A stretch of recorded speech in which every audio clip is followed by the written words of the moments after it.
കോഴിക്കോട് കാരശ്ശേരി വലിയപറമ്പിൽ police ഉദ്യോഗസ്ഥനെ വെട്ടിപ്പരിക്കേൽപ്പിച്ച കേസിൽ സാക്ഷി പറഞ്ഞ ആളുടെ ഹോട്ടൽ പ്രതികളുടെ സുഹൃത്ത് അടിച്ചു തകർത്തതായി പരാതി. വലിയപറമ്പ് സ്വദേശി സുബൈറിന്റെ ഹോട്ടലാണ് തകർത്തത്. അക്രമം നടത്തിയ സാദിഖ് നിരവധി കേസിൽ പ്രതിയാണെന്നും തനിക്ക് ജീവന് ഭീഷണിയുണ്ടെന്നും സുബൈർ പറഞ്ഞു.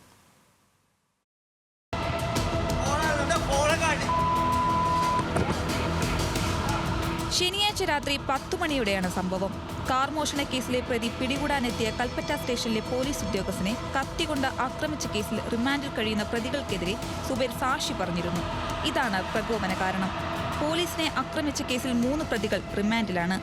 ഈ പ്രതികളിൽ ഒരാളുടെ സുഹൃത്തായ വലിയപറമ്പ് സ്വദേശി സാദിഖ് ആണ് ആക്രമണം നടത്തിയത്.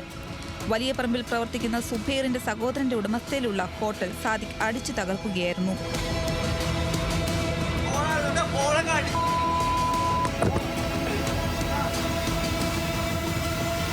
അക്രമം നടക്കുമ്പോൾ പോലീസ് സ്ഥലത്തെത്തുകയും ആളുകളെ പിരിച്ചുവിടുകയും ചെയ്തിരുന്നു.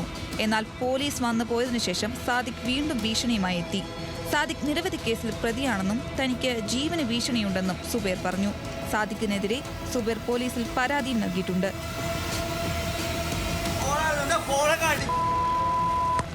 ന്യൂസ് മലയാളം, കോഴിക്കോട്.